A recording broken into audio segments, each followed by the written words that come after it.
Olá, alunos do nono ano, aqui é a professora Karina, de Geografia. Estou passando para gravar mais uma videoaula para vocês dessa semana. Espero que vocês estejam bem, estejam em casa, estejam em segurança, estudando. Qualquer dúvida que vocês tiverem, entre em contato comigo na plataforma. Eu estarei lá nos nossos dias para responder, as dúvidas que vocês tiverem. Vamos à nossa aula de hoje?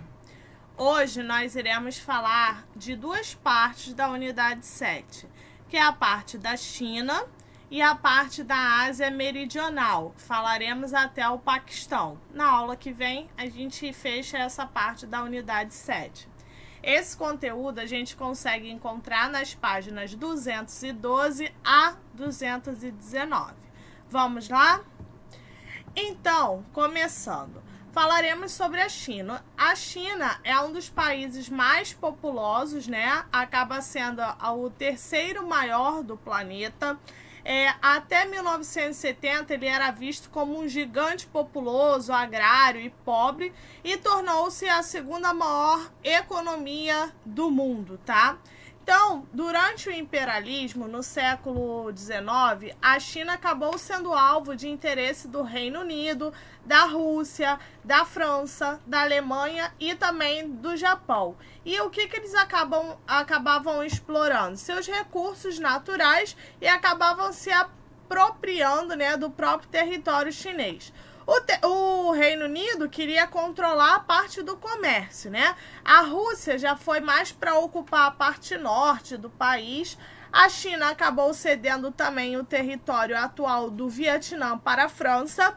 E o Japão também se apropriou com a parte da península, da parte da Coreia e da parte do Taiwan também. E já a Alemanha, ela acabou comprando aí toda a parte do próprio território, tá?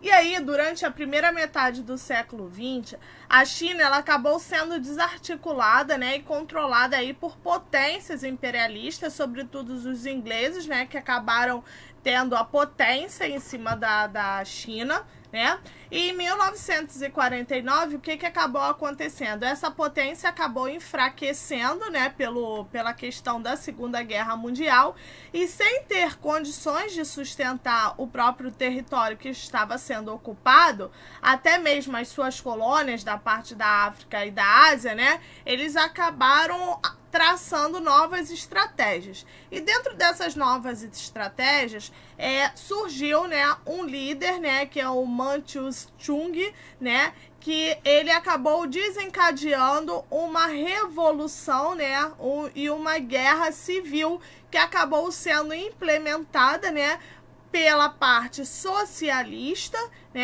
que com isso, acabou criando o quê? Uma república popular da própria China, E aí, essa implantação do socialismo, onde o governo ele acabava comandando a economia, ele controlava a parte da produção, era um partido único, que era um partido comunista, então não tinha eleições livres, Além disso, eles acabaram determinando aí o fim das propriedades privadas e o fim do lucro, apenas o governo que mandava, Então, ele acabou comandando aí, esse líder, ele acabou comandando de 1949 até 1976, que foi o ano da sua morte.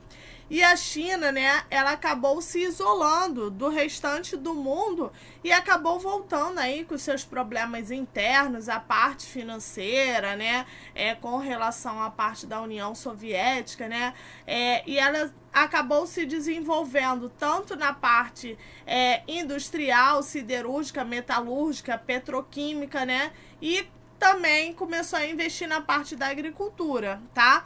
Mas somente aí entre eles. E aí, em 1960, o que acabou acontecendo? A China acabou rompendo com a União Soviética, né, e ficou ainda mais isolada. Então, teve uma crise econômica, essa crise resultou, né, na Revolução Cultural, que acabou desacordando, né, algumas ideias que eram previstas, né, por essas pessoas, né, que acabavam liderando aí. E aí o que acabou acontecendo? Tiveram muita gente perseguida, muitas pessoas presas, muitas pessoas mortas, tá?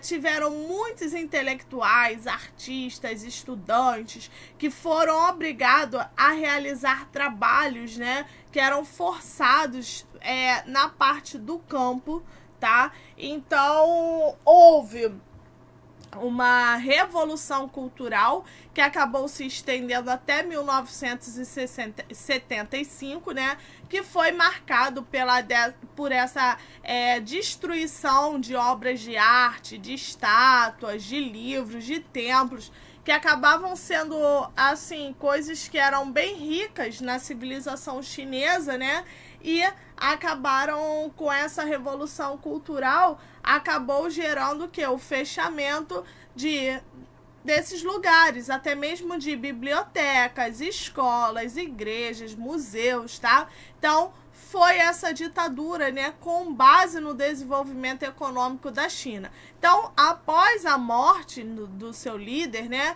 quem assumiu foi esse senhor aqui, o Deng Xiaoping, né? Ele acabou assumindo o poder, né? E acabou dando início a novas reformas políticas e até mesmo a reformas econômicas. E aí a gente teve uma abertura da economia, né, que acabou dando um contraste diferenciado.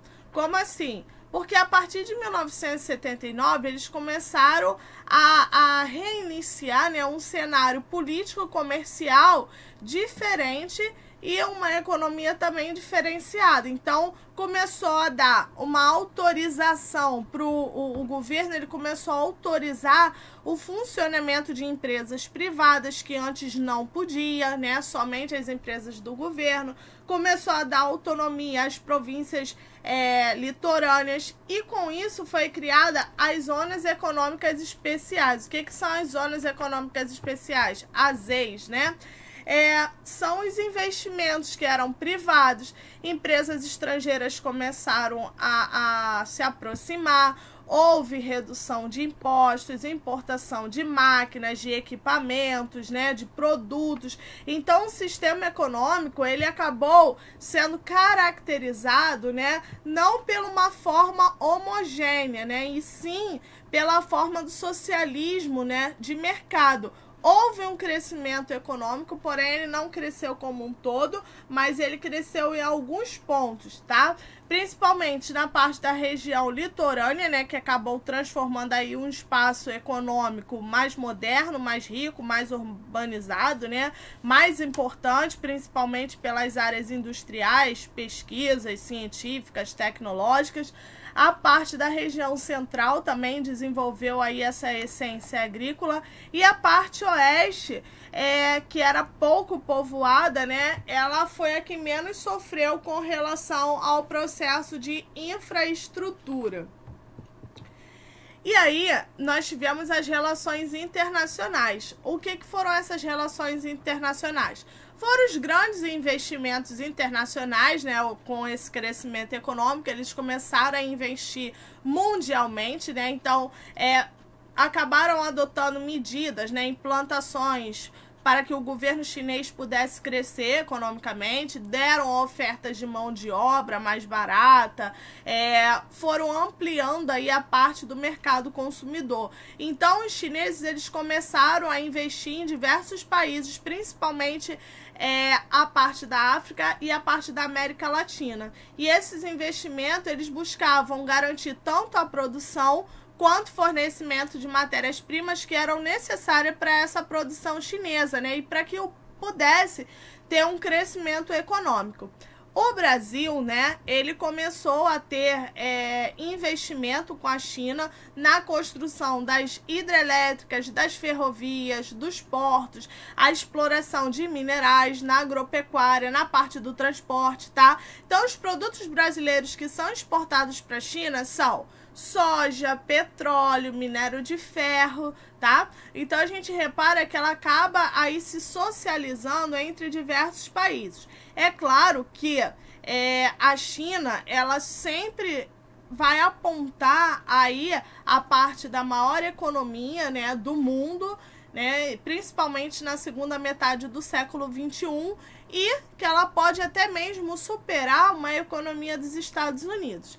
Lembrando também que tiveram alguns problemas sociais, como as melhores partes socioeconômicas da China, apesar dela ter toda essa parte econômica bem estruturada, ainda estão presentes no local a questão da fome, a questão da pobreza, né? A questão das atividades agrárias, né? O governo ainda tem um desafio de se expandir e de crescer economicamente aí com relação à parte do território, para garantir mais benefícios à sua população, tá? Claro, tem alguns problemas ambientais que são problemas de poluição de ar, né? A emissão de poluentes de veículos e termoelétricas que acabam atingindo cerca de 70% da queimada de carvão mineral. Graves problemas com relação à parte da saúde, que é decorrente à poluição. Cerca de 1/3 do território acaba sendo atingido pela chuva ácida, tá? Em 2005 foi um dos maiores emissores de gases do efeito estufa, e isso contribui também para a mudança global, tá? Mudança climática. A poluição do ar acaba gerando a contaminação do solo, da água, né, dos seus afluentes domésticos, industriais. Então, muitas das vezes, essas indústrias, elas não têm tratamento e os dejetos são jogados inadequadamente, né, o que acaba causando graves problemas com relação a isso. E para tentar amenizar ou evitar esses impactos, a China, ela acabou tornando-se algumas medidas, né, acabou tomando algumas medidas que acabaram sendo bem rígidas nos últimos anos, tá bom? E aí a gente já começa falando sobre a Ásia também meridional. A Ásia meridional, né, ou pode ser chamada também de subcontinente asiático, é uma porção central, né, da Ásia, entre o Oriente Médio e o Sudeste Asiático. Tem 7 países, tá? O mais populoso acaba sendo a China, tá? Então, no século XIX, a questão do imperialismo, ele acabou atingindo a parte da Ásia meridional até o final da parte da Segunda Guerra Mundial, que acabou integrando aí o Império Colonial Britânico das Índias. E com isso ocorreu o processo de descolonização, né? A partilha, a fragmentação política da Ásia meridional, onde em 1947 a Índia e o Paquistão se tornaram-se independentes, aí mais precisamente em 1948 com Sri Lanka. Então, a independência da Índia acabou gerando, né, os hindus, e o Paquistão acabou gerando a parte muçulmana, tá? E houve também uma disputa entre a região da Caxemira, né, que acaba fazendo fronteira com o Paquistão, né, que vai reivindicar pela partilha, né, desses dois países, e também a parte da Caxemira, ela ficou uma parte muçulmana, né, sobre o domínio indiano, tá? E o que não é aceito, né, pelo Paquistão, né? Então, eles acabaram aí entrando em confrontos, né? Então, essas fronteiras aí entre a Índia e Paquistão são bem intensos aí esses locais, tá? Essa parte aí da Caxemira, porque elas estão sempre disputando aí o território da Caxemira. E o Paquistão, ele acabou sendo criado em 1947, então tem dividido em 2 territórios, o atual Paquistão e o Paquistão Oriental, que foi declarado independência em 1971, que acabou mudando o nome para Bangladesh, tá? E em 2017 o Paquistão ele tinha a 6ª população mundial. Então, cerca de 97% dos habitantes eram islâmicos, tá? De uma religião oficial do próprio país, né? E a principal cidade era Karachi, né? Uma das maiores do mundo. E nos últimos anos, eles acabaram apresentando aí um desenvolvimento econômico, né? Sendo considerado um país bem desenvolvido, com baixos indicadores sociais. Porém, no país ainda há constantes ataques do Talibã, né, que é um grupo político militar que acaba defendendo a implantação da Sharia, né, que é uma lei islâmica, onde acaba resultando em todos os aspectos da própria sociedade aí, tá? Gente, vou deixar para vocês as páginas do livro 217, 216, 218 e 219. Bons estudos, boa semana, até a próxima!